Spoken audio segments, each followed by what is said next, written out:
Blog Talk Radio.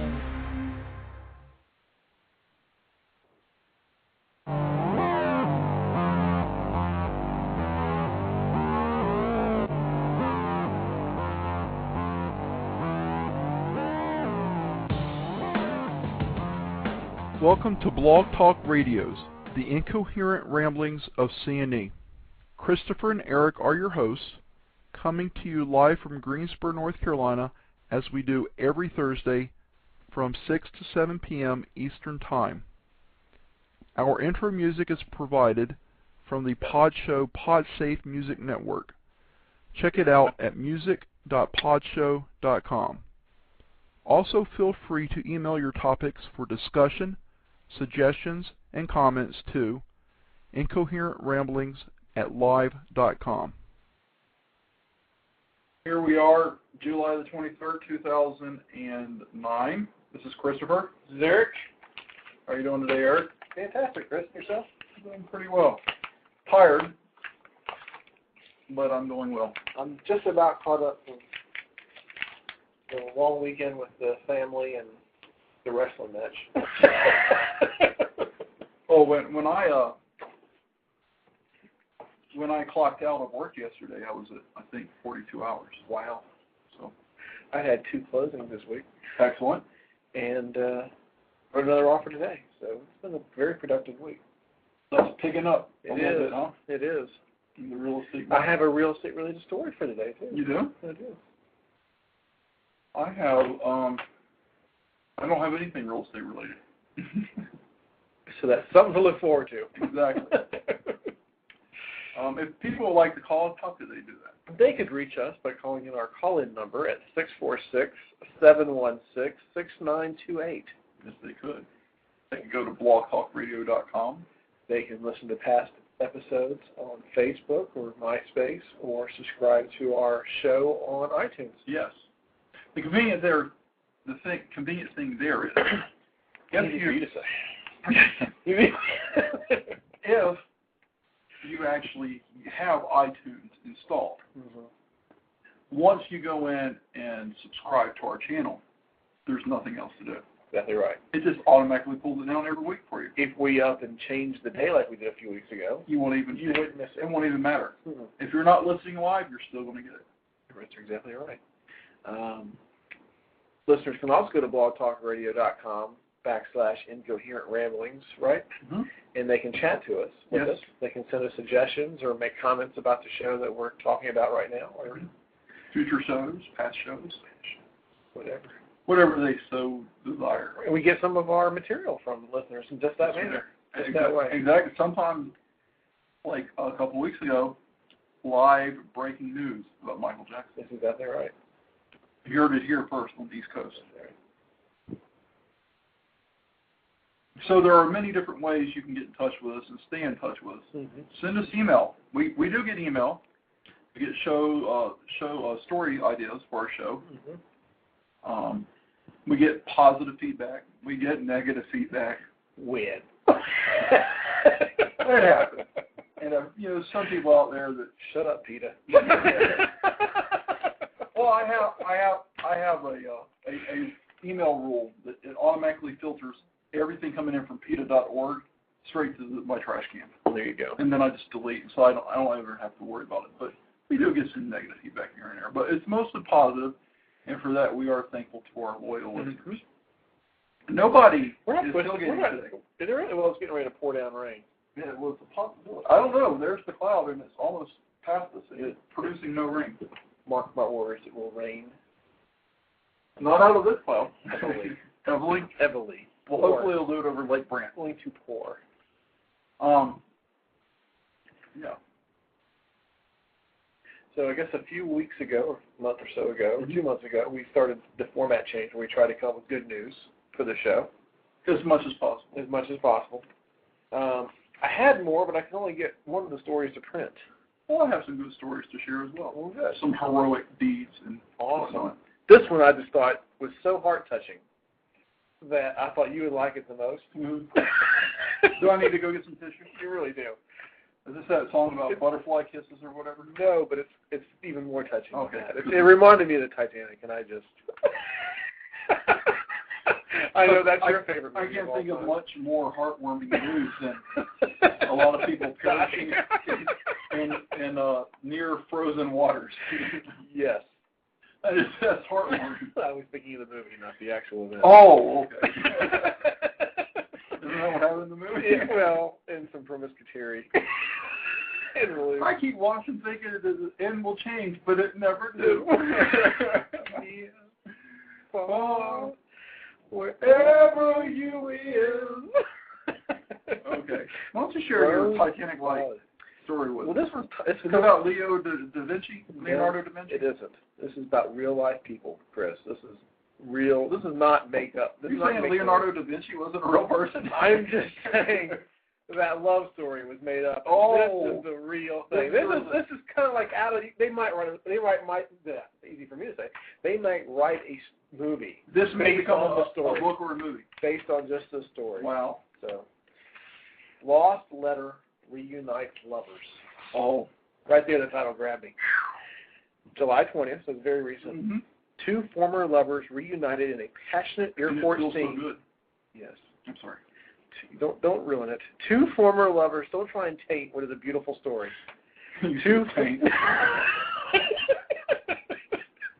Two former lovers reunited in a passionate airport scene straight out of a movie or storybook, thanks to the discovery of a letter that had been lost for over a decade.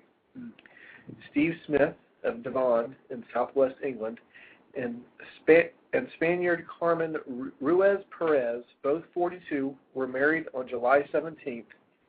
The couple met 17 years ago when Ruiz Perez was an exchange student in Devon and became engaged shortly thereafter. They separated when Ruiz Perez departed for Paris to manage a store. Smith wrote a letter to her in Paris, but she had moved and the letter came back. Determined to mend the relationship, he wrote again, this time sending a letter to her mother's house in Spain. Unfortunately, the letter was placed on a mantel and then fell behind the fireplace. It wasn't until 10 years later that workmen doing renovations found the envelope. When I got the letter, I didn't phone Steve right away because I was so nervous, Ruiz Perez said. I nearly didn't phone him at all. I kept picking up the phone, then putting it down again, but I knew I had to make the call. A few days after she called, the couple met in Paris. When we met again, it was like a film. We ran across the airport into each other's arms, said Smith. I'm just glad the letter did eventually end up where it was supposed to be. Here's tissue.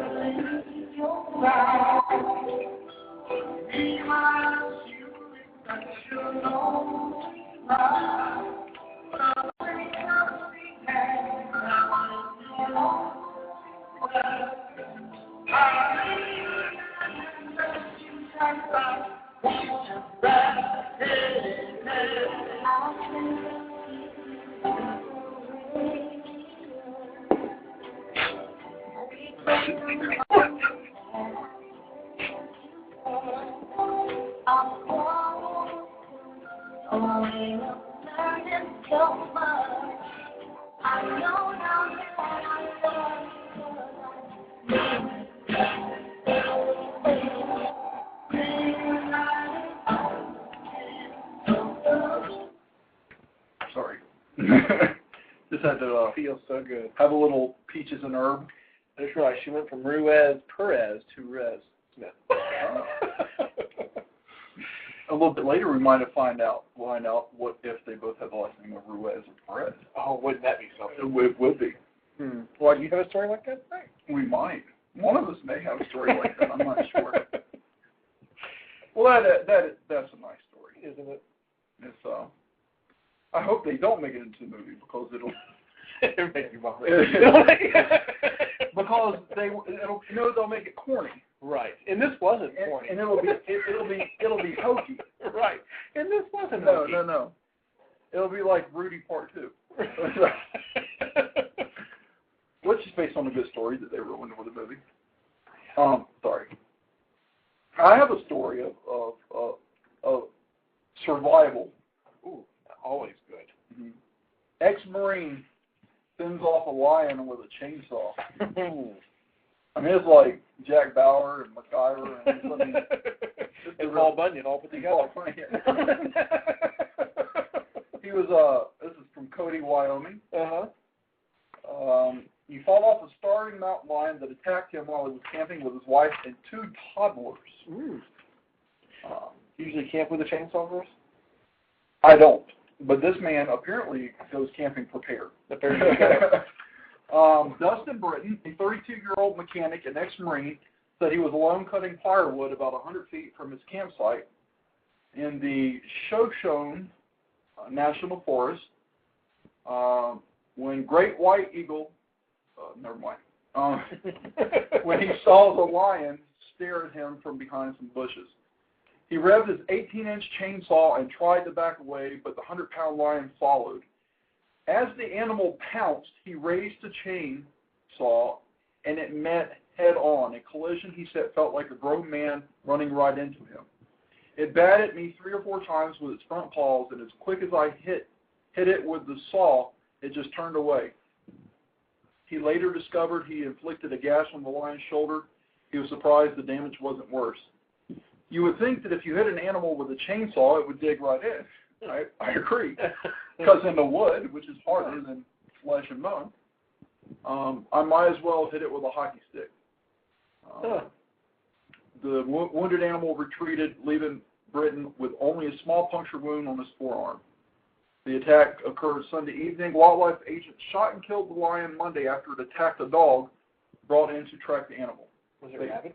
No. They said he was in poor physical condition and appeared to be starving. He was 4 to 5 years old. Mountain lions are considered reclusive by nature, and officials said the circumstances of the attack were highly unusual.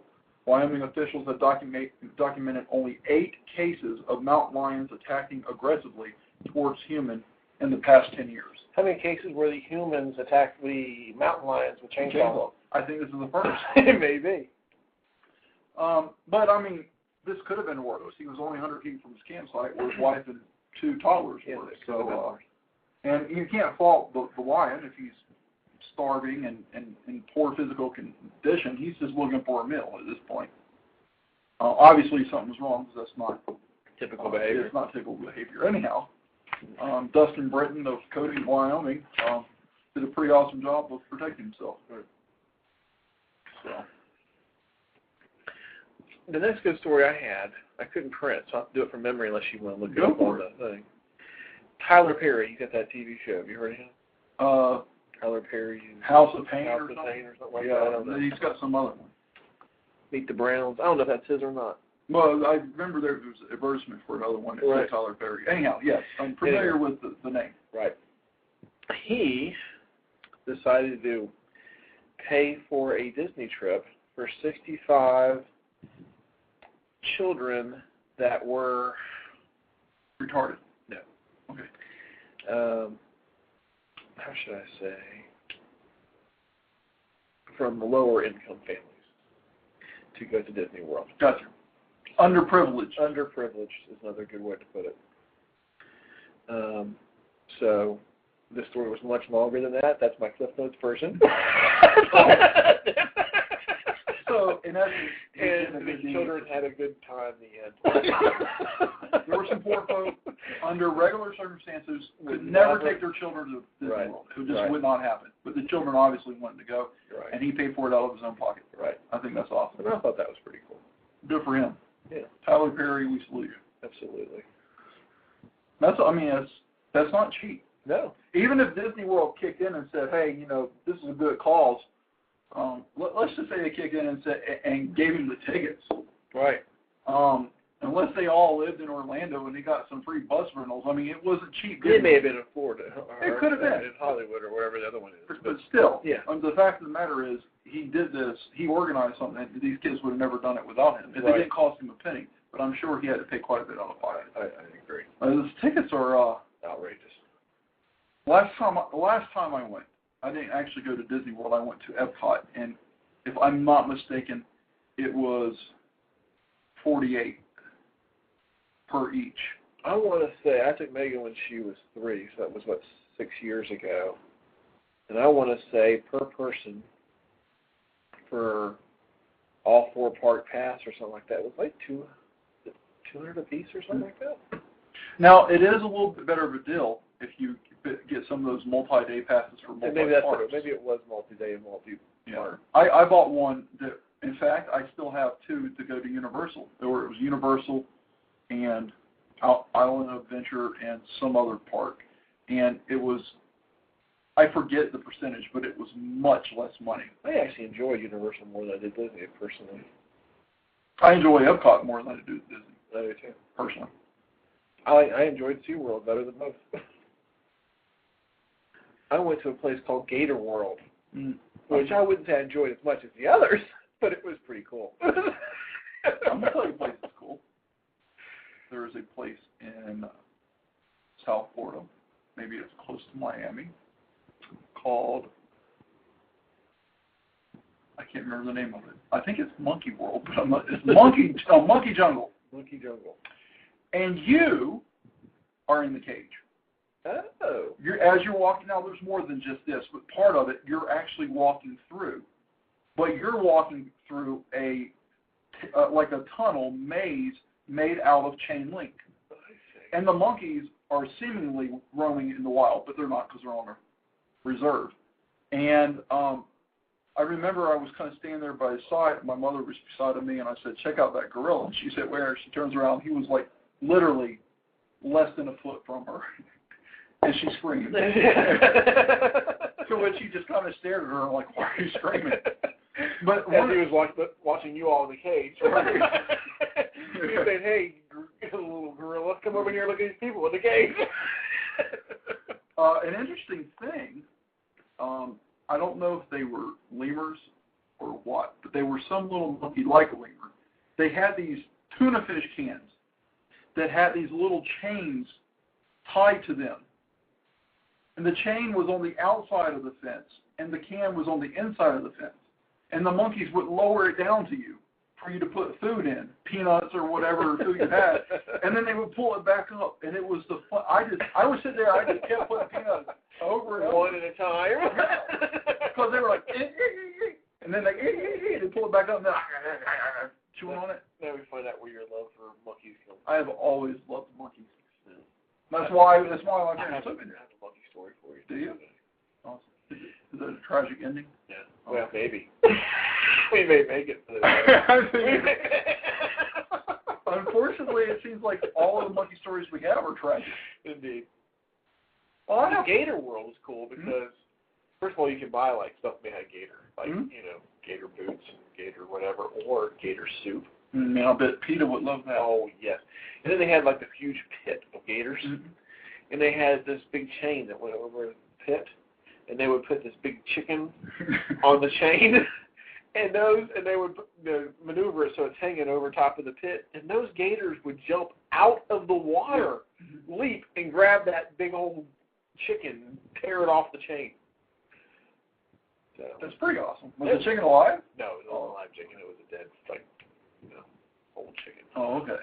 Oh, that'd be a lot more exciting if it were live chicken. Because me and Carlin actually used to go to the mall here in Greensboro, and when they would feed live chickens to I don't know if it was a boa or a python, but some large reptile. They would just put the live chicken in there, and the chicken's like, and when there's nowhere to go, and he would just creep up real slow, and he would wrap around him. You would hear the bones crushing, then he'd eat it. Cool. And we just thought that was the coolest thing. That is cool. Yeah. I used to have a clown trigger saltwater fish that I would feed goldfish. And it was about the size of my hand, beautiful colors, And you could put the freshwater goldfish in the saltwater tank, and they would swim around for a little bit. And I put like 5 in there at the exact same time, and that clown trigger would go around and bite the heads off all the goldfish, and then go back and eat the bodies. I mean, it was something to watch, boy, because he would dart from one fish to the other, bite the head off, and then go to the next one, and go back and eat the bodies. It was fun. A neighbor in Florida, when I was living there, actually had an Oscar who we would drop lizards in, and he would eat them whole, head first, and you would look in, and you would see the tail sticking out of his mouth, wiggling all around, and he was just like, love it. Didn't chew it or nothing. Just went swallow it whole. Straight down. Down the hatch. Yeah. See, we love animals here. We do. We do. We should start our own PETA type organization. Yes. People with common sense who care about animals. Yes. That's what we're going to have right here. Well, I have a good news story right here. A heroic story. Tell me. Brothers, off duty now. Uh-huh. Firefighters, John and Joel, and I'm not going to try to pronounce their last name. Well, Recklets. Burned hands on melting metal. Huh. They're somewhat the worse for wear after their amazing rescue of a Tennessee boy trapped in hell on earth, but they are happy and modest to bear the bandaged wounds of heroes. Off-duty Milwaukee firemen were preparing for a family birthday Sunday when John's wife, Joy, called him in a frantic state just 4 blocks away. An SUV flipped over and burst into flames, trapping a mother and her 2 young children inside. Huh. The brothers arrived on the scene within moments to find a group of good Samaritans already at work, struggling to free the family from the blazing vehicle. But it took guts and a combined 29 years of firefighting experience to save the life of the 4-year-old boy trapped inside by his car seat, which there's a good reason not to use them. I think they're bad. So they got 1 kid free, these good Samaritans that were already on the scene. Mm-hmm. And basically, they came there, and the small child was still trapped inside. They just jumped to action. That's what they did. That's awesome.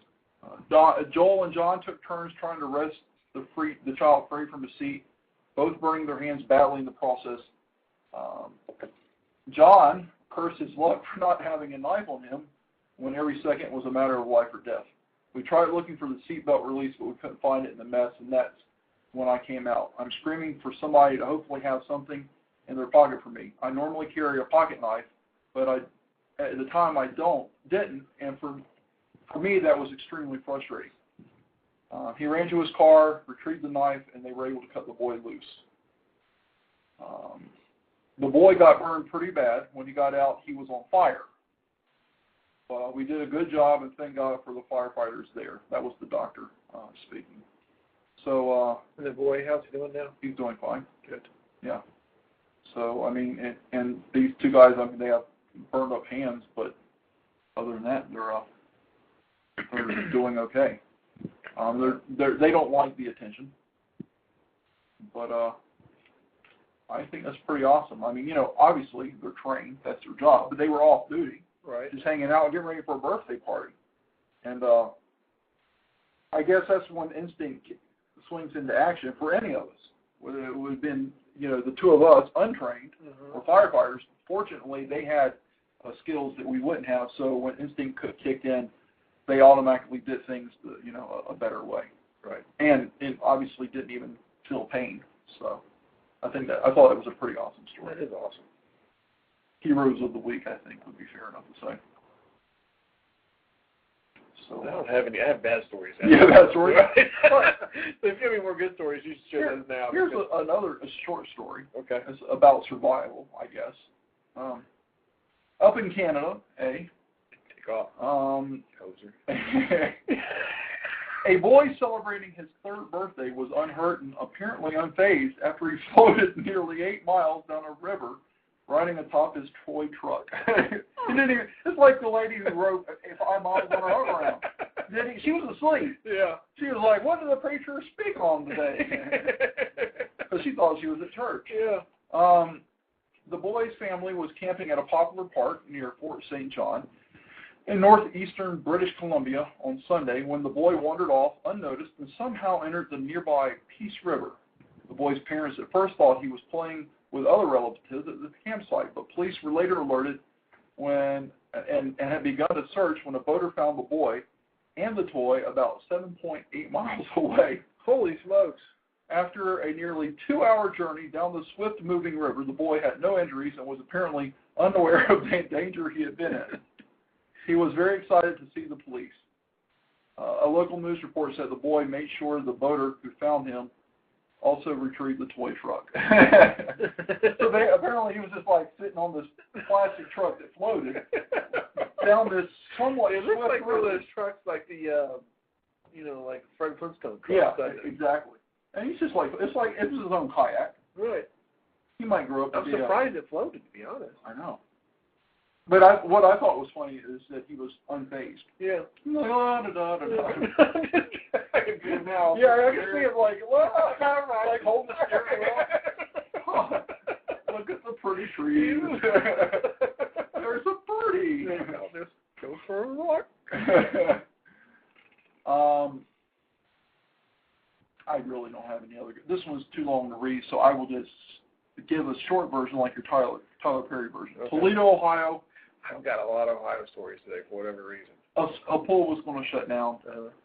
Long story short, a bunch of people, organizations, both individuals and organizations, pitched in money and kept the pool open. Huh.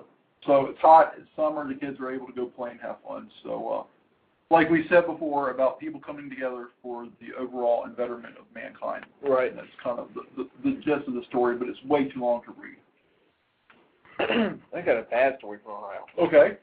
I'm glad you had some good stories from them. There. This is the sheep award, I guarantee you, for the day. Okay. 3 people have been accused of letting rats bite a 6-week-old girl and chew off her toes in their cluttered Ohio mobile home. You had me until you said 6-week-old. 6-week-old girl. I thought it was just me, like they were laying around like meth heads. Okay. Right. Wow. No. I can't laugh now. No. Pikes County prosecutor Rob Junk says the baby's toes on one foot were gone when sheriff's deputies went to the home Sunday after receiving an anonymous tip. The baby is in fair condition at Columbus Hospital. A married couple and their 18-year-old boy and the 18-year-old boyfriend of the baby's mother are charged with felony child endangering. They were in court for the initial hearing on Tuesday. Pikes prosecutors said they all lived in the mobile home, and the baby's mother's a juvenile, and they won't say if she'll be charged. But I sure as hell hope they're all charged. This is my question. I don't know if the story says it or not. To me, this is important. At the beginning, it said that they let.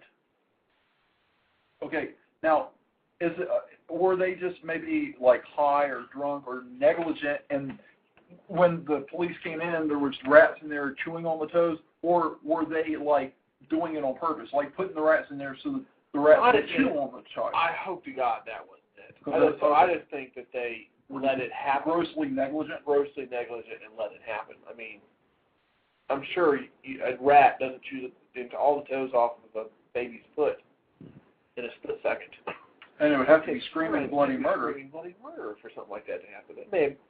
That just made me sick. So I thought that'd be a great transition from our happy news. They kept my spirits up. Can we give them the sheep award? Definitely, and I don't care if they are juvenile. No. It doesn't matter. I got another story from Ohio. Well, I was going to say if they purposely did this, cause it to happen, and I say give them the share. Absolutely. Absolutely. I have no tolerance for that. Okay. Ohio phone rage included specific threats. When Charles, I'm not even trying it, Happenfuss threatened to burn down the offices of a St. Louis broker of extended auto service contracts, he identified specific workers he would target and delivered the threat without provocation. Basically, cold callers were calling him trying to get him to buy an extended warranty on his car, and he had just had enough and threatened to kill and burn down their office, kill certain individuals that work there, and burn down their offices specifically, stating a little too far. and their families. He threatened to burn down the building, kill the employees and their families. I mean, I don't know many people that do like telemarketers, but I've never wanted to murder them or their families or burn down their offices. Wow. So he was indicted for making terrorist threats. So if you do let these telemarketers get under your skin, apparently that's a bad thing to do. Don't threaten to burn them down or kill them or their families. You know how I handle it. I simply say, I'm not interested, but thank you, and then I hang up the phone. And I try to keep my voice neutral so I don't sound angry. But I've never All about threatening. I think it's safe to say he's probably unstable. I mean, why else would you do that? And did he actually go set the place on fire? No, he did not. Oh, he was threatened to. Oh, he was threatening to. So, I mean, now, if he had stopped there, if he had just said, if you guys don't quit calling me, I'm going to come find out where you are and burn your place down, that would have been over the line, but I could understand you doing that if you were upset and having a bad day. But they called during dinner. Their family? They called during dinner or something, who knows. Right, but I mean, look, is that his picture? That's his picture. Yeah, he looks a little Steve Buscemi-ish. He does look a little Steve Buscemi-ish. A little unstable, maybe. Yeah. No offense, Steve, if you're listening. Great actor. Yes. Anyhow. Wow, that's, yeah. So, the name of the firm hasn't been released, but the court records say it's located at 300 North Tucker Boulevard. So if you've got a match and a little bit of gasoline, and you want to blame it on poor Steve here, yeah, just head on over there, burn it down, and wow. Sorry, Charles happened. I have a story from Mount Pleasant, Wisconsin. Okay. You've seen the Oscar Mayer wiener truck, right? I have. Yeah. Well, this is a pleasant story from Mount Pleasant. Homeowner is probably not in love with South Carolina? Oh, Wisconsin. Wisconsin. Okay. Homeowner is probably not in love with Oscar Mayer wiener. The famed hot dogs wienermobile crashed Friday into the deck and garage of a home in southern Wisconsin. Police said the driver was trying to turn the wienermobile around in the driveway and thought she was moving in reverse. You notice what the person was? Sorry. She thought she was in reverse. But she instead went forward and hit the home in Mount Pleasant. I'm sorry for our female listeners. I'm just being silly. This is about 35 miles south of Milwaukee. The vehicle sat in the driveway as if it were stuck in the garage Friday afternoon. No one was home and no one was injured. No citations were immediately issued. Both the home and vehicle suffered moderate damage, which Oscar Mayer spokeswoman Sydney Littner says insurance will cover. And how did it happen? Did the brace failed, or? No, she thought she was in reverse. Oh. She was trying to turn around, and she thought she was in reverse, and she stomped it. That can happen. And instead of being reversed, she flew forward, and the picture is, I think it's a great picture. The wiener going into an orifice in the building. I mean, it's like she missed the garage door. Is that their garage? She tried that is in their garage? That is the garage. And okay. You can see the deck has been upheaved. Yeah. But I just thought that was a great picture. Can you imagine coming home from work and there's like 2/3 of a hot dog sticking out of your garage? There's a wiener in our garage. You can say, honey, I bought a new car today. Is that a wiener in your garage, or are you just happy to see me? My garage has a first name. So they're probably not too happy about that, but I'm sure Oscar Mayer, being the long-standing family tradition name that it is, will make sure to take care of them. Well, you've heard of global warming. Oh, and I believe it. Oh, strongly. That's why we're having the coolest summer we've had. Who's the biggest spokesperson for global warming? Albert Gore. Albert Gore. Do you know what city he's from? What city? I don't know where he's from. I know where he resides. In Nashville. Nashville, Tennessee, yes. Coolest July 21st recorded in Nashville as cool wave continues in Tennessee. Nashville, Tennessee. Cool weather has broken a previous low temperature record for July 21st in Nashville was set when Rutherford B. Hayes was president. When the temperature at the National Weather Service station dipped to 58 degrees at 5:30 a.m. on Tuesday, it wiped out the previously low record for the date of 6 degrees, which was set in 1877. Mm-hmm. So cyclical. That's what weather is. Yeah. Albert Arnold Gore Jr. Yes. How can I put it nicely? Fairly unintelligent. Well, he did invent the internet. Well, he did. Well, we can't take that away from him. He did single-handedly invent the internet. Yeah. He created it. Yeah. But other than that, he's not an intelligent man. It's embarrassing. Amazing speller. Yeah. Boring speaker.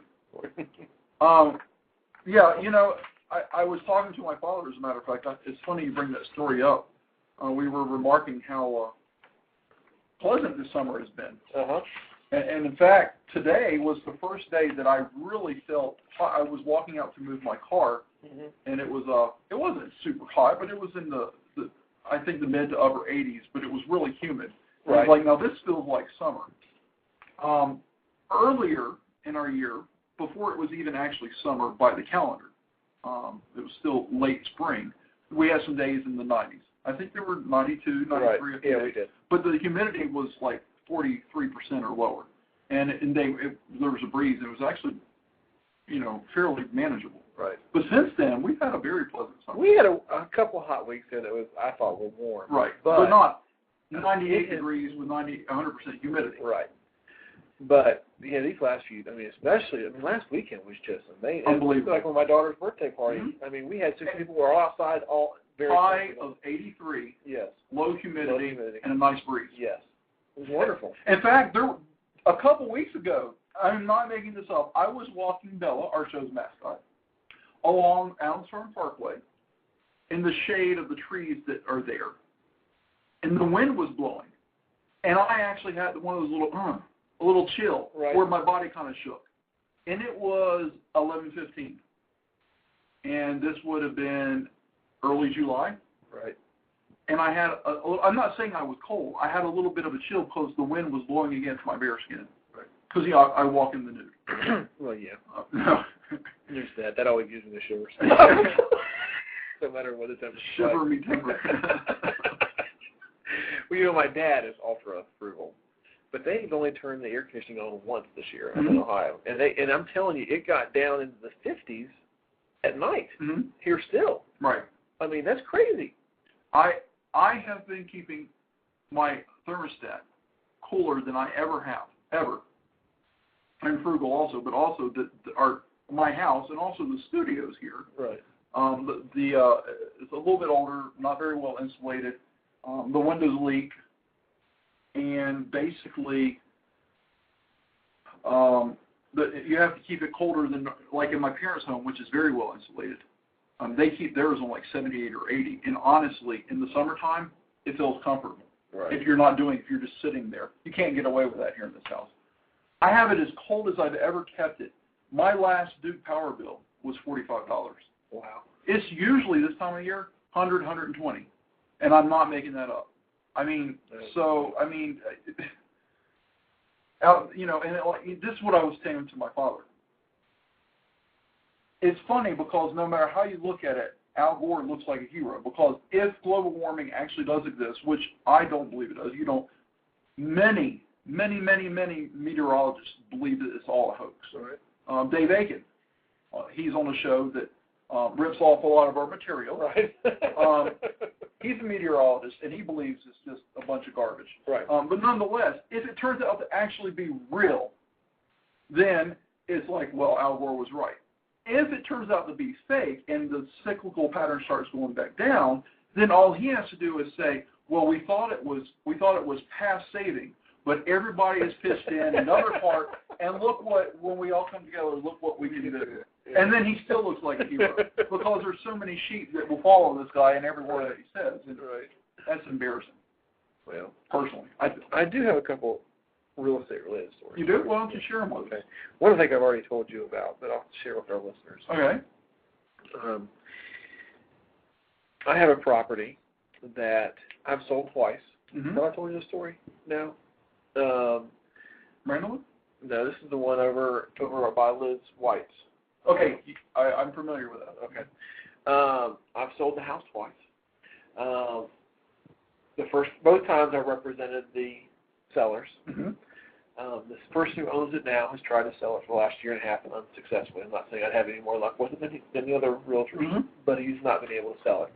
It's sitting vacant. He ended up having it transferred and moved to Ohio. A neighbor's helping him take care of the yard and whatnot. He was working in the yard last Saturday. Somebody pulled up. Have I told you this? No. Okay. Somebody pulled up in the driveway, and he was out there working in the yard, and he said, "Oh, are you meeting your I said, we're here to look at the house. He says, oh, you meet your realtor here? And he said, no, we're looking to rent.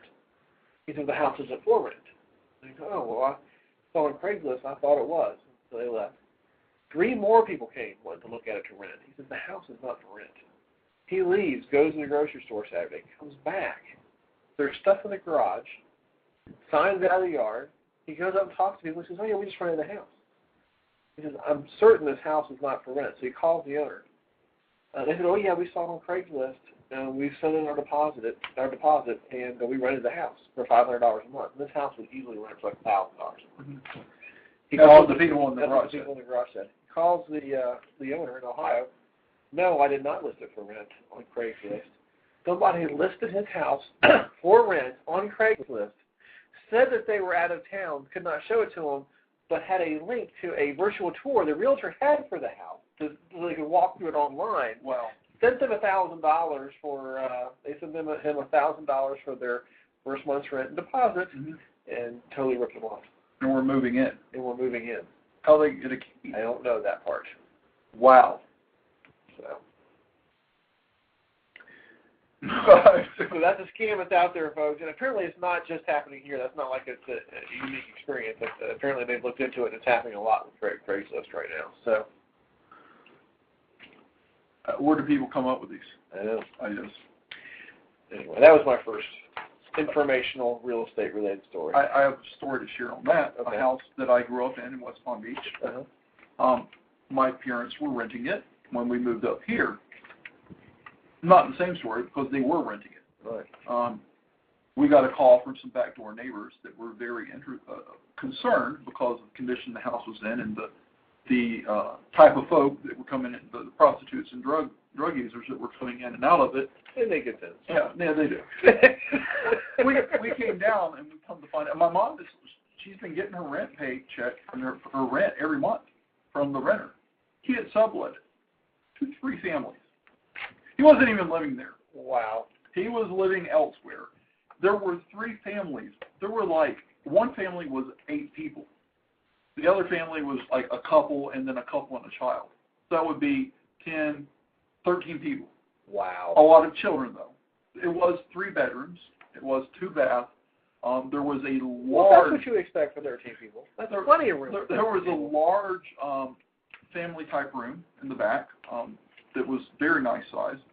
A nice home, not meant for 13 people, obviously, but it was like each family had their own bedroom, and I guess the 2 smaller families shared a bath. Okay. And he was getting, I'm sure, far more than he was paying in rent, just sending my mom for rent. So when you told that story, that's taking it even another level, though. Wow. Because the house wasn't for rent, and they were using the virtual tour from the real estate. Right. Wow. Beware. Yes, renters beware. You've heard of buyer beware, renter beware. All right, we've heard about how banks are really tightening up the loan process, making it harder and harder to buy a house. I know firsthand. I had a client not a month ago who was trying to buy a foreclosed home. Mm-hmm. House was worth $160. Tax value was $160, $167, I think. He bought it for $182 or $183. No, I'm sorry. He bought it for $82 or $83,000. Mm-hmm. So good equity in the house. Mm-hmm. House appraised for far more than he was buying it for. Mm-hmm.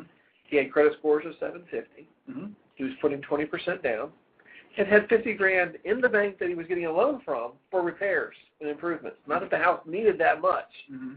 I think the HVAC was non-functional. You've seen the house. Mm-hmm. Not terrible condition, I don't think. Do you?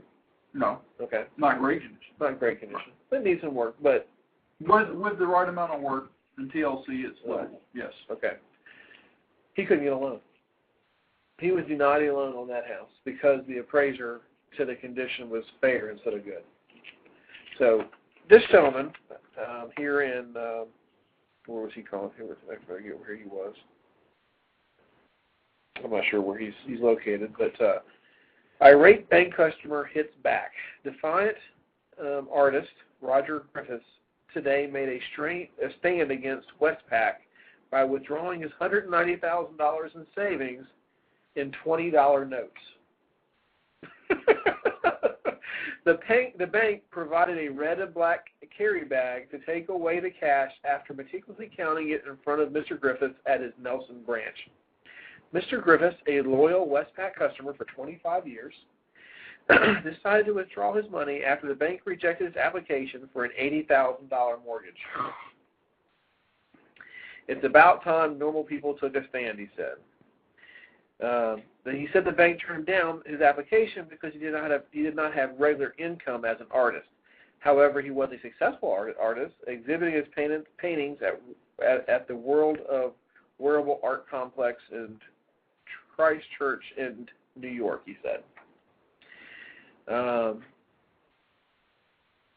He was putting more than 20% down. He was disappointed that his loan application was rejected, but it was Westpac's losing $100 million to Lane Walker Rudkin Industries that tipped his decision to withdraw his money. He says, if they argue with their, he says they can lose $110 million with LWR, but turn down a normal customer who has never missed a loan payment. He said, if they don't have trust in me after 25 years, there's a problem with Westpac. I absolutely agree. Having decided to withdraw his money, he then decided to make it hard for the bank by requesting payment in $20 bills. It's his prerogative. That's right. That's exactly right.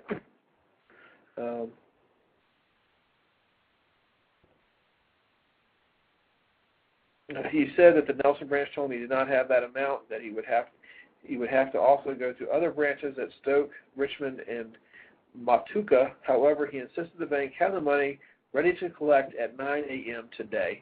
He then took it to the Nelson Building Society, saying he would rather deal with NBS because it was part of the community. His message to Westpac, if you don't support the community won't support you. You know, a thing that comes to mind here,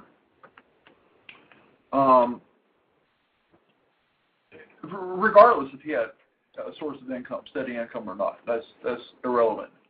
The fact of the matter is, he had in account with them over double the amount he was wanting to take a loan for. So they knew he was good for it. Right. All they had to do was... What kind of crazy crap? I keep running and butting my head against you. All they had to do was put a lock in where he couldn't take out, take all of it out but $80,000. Right. And then he's good for it. I mean, what better collateral than cash? Right. That's better than a house or a car or a boat. It's cash. Right. Well, that was fairly unreasonable on their end. I mean, from my own personal experience, I have a credit score. You were talking about your other customer. I have a credit score higher than his. Right. Now, granted, I wasn't putting money down like he was, but I have a credit score higher than him. They were pleased with my income. They were pleased with my credit score. They were. I've never missed a payment with them, and it was just refinancing with a company that shall remain unnamed. Right. But I also happen to work for them. And they denied my application. And then they passed the buck and said it was Fannie Mae. Of course, Fannie and Freddie are an embarrassment anyhow, but still. And my mortgage consultant even said, I'm confused. I can't imagine why you would be turned down. What was so frustrating is they wouldn't even give you the reason why. Wouldn't even give me a reason. Nope. Refused to give me a reason. Even though, they said the reason was because I was denied. That's not a reason. Right. So it was very frustrating. So, I mean, I'm thinking if I can't get a loan, and if this gentleman you're talking about can get a loan, and if this guy in your story who had $190 in the cash in the bank couldn't get a loan for $80,000, how are the banks going to make money? How are they making money? I don't know. I don't know either. Unbelievable. It's not good business. No, it's not. It's going from one extreme to the other. I mean, they got this into the business that they're in now. Who was that? Me. Oh, it was turning around. Oh, that was a long time ago. Yeah. Who's the pool boy? Oh, that was my old neighbor. Oh, okay. His brother. Out of the shorts. That was random. Yeah. We're sitting here talking about banks and you're pulling up pictures. I was responding to a text that we received during the show about the exact information. Oh. And I already had that picture up, and I thought I'd show it. Gotcha. Oh, okay. Okay. I guess you're just I'm multitasking. I'm multitasking. Multitasking. I understand. Not really the show, just your story. My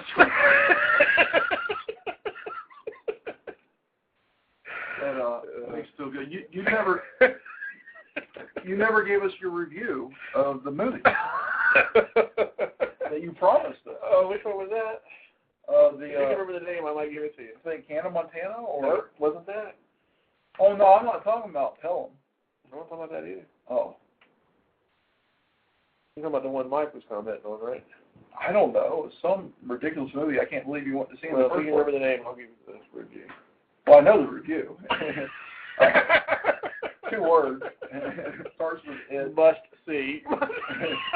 This would suck.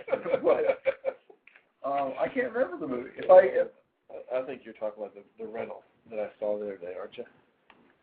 No. There was something you went to see in the theater that I had asked you to give a review on. I don't remember. I don't either. Now I have to wait. We'll have to tease our listeners again. Okay, Chris, do you remember? I'm not trying to avoid your stories. You want to read? No, I'm hoping we don't go to this story. Oh, okay. And my other story you had. Okay. The Hildebrand story. Hildebrand story. Christopher is a bit of a magician. A little bit. Yes. Amateur. And has we have some telepathy going on. Mm-hmm. We were doing some telepathy at a campsite, mm-hmm. and one of the people there asked Christopher if she could guess the name of her dog. Do you remember the name of that dog was? Taco Bell. Taco Bell. Adios, Chihuahua. Taco Bell dog dead at 15. Different dog, of course. Oh, okay. This is the actual dog you saw in the commercials. Oh, I thought you would. Gidget. Gidget. Is that the name of the dog? Yes, that was her name. She charged millions without ever saying a word and managed to make fast food tacos adorable. Gidget, you're right. The Chihuahua. Mm-hmm. Best known for her Taco Bell ad campaign and her famous overdub tagline, Yo quiero Taco Bell. Yes. Died from a stroke on Tuesday night at the age of 15. Stroked it one too many times. Yeah, she made so many people happy, says Gidget's trainer, Sue Chipperton. People met both Gidget and Sue at a Hollywood Animals photo shoot in February where the pup was a consummate pro and delighted the crew with her playful nature. Yes, she was a consummate pro. She was a consummate pro. When she's on set, she comes alive. Chipperton said at the time, but when the mostly retired canine actor wasn't joining her trainer on shoots, the 15-year-old was happy just to kick back. She goes on hikes with me, and she just loves the sun. Anyway. Gidget, dead at the age of 15. The age of 15. You seemed surprised that I knew her name was Gidget. I was shocked. You thought I was making that up. I know you know the names of so many celebrity dogs, but I didn't know that you would know the name of that particular one. Were you channeling, or did you have like I read it through your eyes. Oh, it's like I didn't talk about telepathy. You channeled me and just knew from. Anyway, I didn't even know it, and you got it from me. So that's impressive. Yeah. Yeah, her working life didn't continue much beyond her Taco Bell legacy. But you left quite an impression. Yes, she did. She made her owner quite a bit of money, actually. Did she? Yes. Gidget. Well, you know what? That's a good thing. I'm going to close the story right here. Okay. Because I don't think I will address it maybe next week when I can address it with and be diplomatic. Because it's a story that required diplomacy. But you brought up Taco Bell, and you can see I have a little note right here that says, call Taco Bell, which I did today. On July the 10th, a mutual friend of ours, David, and I went to Taco Bell. And He just asked what we were doing for dinner, actually. Oh, yeah? We're having grilled steaks. I just said we're grilling here. And we were there, and there was a mentally handicapped, and I'm not trying to be PC, he was retarded, older guy that works there, does an amazing job. I have told several people, if everybody else in the restaurant had the work ethic that he had, they wouldn't need as many people. Constantly cleaning, getting refills for customers, taking away trays, emptying the trash constantly. And he was talked to by this young lady that apparently was in some form of management or authority, because she didn't have on the Taco Bell uniform and name tag and all that, in such a hateful and harsh manner that I was appalled. Wow. That I said, I was so angry that I couldn't call Taco Bell when I got back, because I would have taken it out on the person that answered the phone. Right. And that would not have been fair to them. And I gave myself a couple weeks to calm down about it before I called. It was absolutely appalling, the way she talked. And when she got down, he was in tears. Now, it's not like he had stolen cash out of the drawer, or he had spilt drink on a customer, or he was drooling on people. Nothing like that. He was doing a good job. Her complaint was he had a scheduled time of 1:45 p.m. that he was supposed to take the trash out. And he had taken the trash out before then. How dare he? Yes. And she told him that, she asked him, when do you take out the trash? He said 1:45. She said, what time is it now? And he said 12. She said, then why were you at the trash can? He said, because it was full. She said, when are you supposed to take out the trash? He said 1:45. And she said, if you can't learn to be obedient, you're not going to be allowed to work here anymore. Now, there was a lot more to the conversation. She talked to him for at least 3 minutes, if not 4 or 5. Very snooty and arrogant, very harsh in her tone. And by the time she was done, he was crying. And he went back to work. And then she got up and just kind of tossed her hair to the side and kind of, went like that and walked off, like she was pleased with herself. I was livid. And so I called Taco Bell customer service today, and I spoke with them. And the lady listened, and when I got done, she read back to me the notes she had taken. And I was, first of all, I was really impressed with how well she recited the story I just told her. She's not a decision maker. No. The notes that she takes are critical. Right. So that's good that she was that very diligent in taking notes. What I just told you was about a fifth of what I told her. Right. And she read back a summarization that covered everything I wanted to address. And then I told her, I said, I'm going to be honest with you. I'm not just calling in and I don't want any, I don't want to follow this up. I need follow through on this. Right. I was like, this has become personal to me because of 2 reasons. Number one, she did it in front of me. And number 2, I worked with retarded kids. When I was in high school, I tutored several, and then I volunteered for Special Olympics both during high school and after high school, and it was something that was very important to me. But the thing is, I don't think you should talk to your employee that way, period. But if you're going to, you don't do it in front of other people. You don't do it in front of coworkers, and especially not in front of paying customers. Right. That's just not something you do. So I was just pretty much appalled. Well, I'm glad you took a stand for that kid. And this isn't me slamming Taco Bell. I'm not saying, boycott it to our thousands, hundreds of thousands of listeners. Right. By all means, eat there if you like it, because I'm going to continue to eat there. Right. But so what kind of follow do you think you'll get? She said that within 3 business days, the district manager would call me and would talk to me about the situation. I told her, I was like, I don't know if this is a manager, an employee of Taco Bell, owner. It could be the owner's wife or daughter. I said, I don't care who it is. I said, as far as I'm concerned, it could be a lawsuit, right, for mentally handicapped people. I mean, really, it was that offensive. So, wow. At least I got a rant. Well, you're a hero, Chris. Standing up for the TARS. I stand up for them. I stood up for them in high school. I whipped this one guy's tail because he gave one of them such a hard time. You rode the short bus. I did. Oh, that's another thing. I rode the short bus to school because 9 times out of 10, it came by my house first. That's right. And I only lived 2 miles away from the school. I actually rode the short bus to school my freshman and sophomore and junior years. a lot. So that's all we have. Thanks for listening. We appreciate it. This has been Blog Talk Radio's The Incoherent Ramblings of C&E. Christopher and Eric are your hosts, and we would like to thank you for listening to our show today. Don't forget to tune in for next week's show live from Greensboro, North Carolina, as we are every Thursday from 6 to 7 p.m. Eastern Time.